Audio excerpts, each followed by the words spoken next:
एक वेणी जपा कर्णपूरा नग्ना खरा स्थिता लंबोष्टी कर्णिका कर्णी तैलाभ्यक्त शरीरिणी वामपादोल्लसल लोहलता कंटकभूषणा वर्धनमूर्धध्वजा कृष्णा कालरात्रि भयंकरी।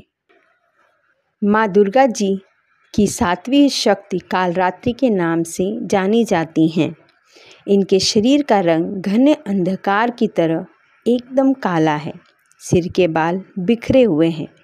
गले में विद्युत की तरह चमकने वाली माला है। इनके 3 नेत्र हैं। ये तीनों नेत्र ब्रह्मांड के सदृश गोल हैं। इनसे विद्युत के समान चमकीली किरणें निःसृत होती रहती हैं। इनकी नासिका के श्वास प्रश्वास से अग्नि की भयंकर ज्वालाएं निकलती रहती हैं। इनका वाहन गर्दभ यानी कि गधा है। ऊपर उठे हुए दाहिने हाथ की वर मुद्रा से सभी को वर प्रदान करती हैं। दाहिनी तरफ का नीचे वाला हाथ अभय मुद्रा में है। बाईं तरफ के ऊपर वाले हाथ में लोहे का कांटा तथा नीचे वाले हाथ में खड्ग यानी कि कटार।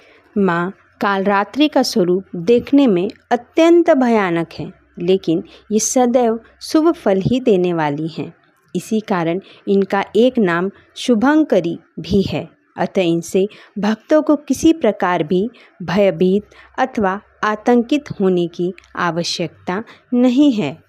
माता कालरात्रि की यह व्रत कथा सुनने से न केवल भय का नाश होता है, बल्कि आवश्यकता पड़ने पर भक्त अपने शत्रु का सामना करने से भी नहीं घबराता है। माँ कालरात्रि हमेशा सच्चाई और न्याय पर चलने का संदेश देती हैं। माँ कालरात्रि की कथा इस प्रकार है। एक समय रक्तबीज नाम के एक राक्षस का आतंक फैल गया था। रक्तबीज के पास एक वरदान था कि उसके शरीर से गिरने वाला हर खून का बूंद एक नए राक्षस को जन्म देगा। यह वरदान उसे अमर बना रहा था।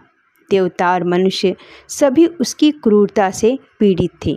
देवताओं ने इस समस्या का समाधान खोजने के लिए भगवान शिव से प्रार्थना की। इस दानव का अंत केवल माँ पार्वती ही कर सकती हैं, ऐसा भगवान शिव ने कहा।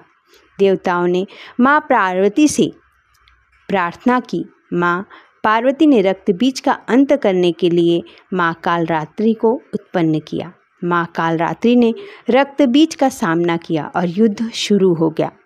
रक्तबीज को मारना लगभग असंभव था, क्योंकि उसके खून की हर एक बूंद एक नए राक्षस को जन्म दे रही थी। लेकिन माँ कालरात्रि ने एक योजना बनाई। उन्होंने रक्तबीज पर आक्रमण किया और जैसे ही उसके शरीर से खून बहना शुरू हुआ, उन्होंने अपने मुंह से सारा खून पी लिया। इस तरह रक्तबीज और अधिक राक्षसों को जन्म नहीं दे पाया और अंत में माँ कालरात्रि ने उसका वध कर दिया। इस प्रकार माँ कालरात्रि ने संसार को रक्तबीज के आतंक से मुक्त किया। दुर्गा पूजा के 7वें दिन माँ कालरात्रि की उपासना का विधान है। इस दिन साधक का मन सहस्त्रार चक्र में स्थिर रहता है। उसके लिए ब्रह्मांड की समस्त सिद्धियों का द्वार खुलने लगता है। इस चक्र में स्थित साधक का मन पूर्णतः माँ कालरात्रि के स्वरूप में अवस्थित रहता है। उनके साक्षात्कार से मिलने वाले पुण्य का वह भागी हो जाता है। उसके समस्त पापों विघ्नों का नाश हो जाता है। उसे अक्षय पुण्य लोकों की प्राप्ति होती है। माँ कालरात्रि दुष्टों का विनाश करने वाली हैं। दानव, दैत्य, राक्षस, भूत, प्रेत आदि इनके स्मरण मात्र से ही भयभीत होकर भाग जाते हैं। ये ग्रह बाधाओं को भी दूर करने वाली हैं। इनके उपासक को अग्नि भय, जल भय, जंतु भय, शत्रु भय, रात्रि भय आदि कभी नहीं होते। इनकी कृपा से वह सर्वदा भय मुक्त हो जाता है।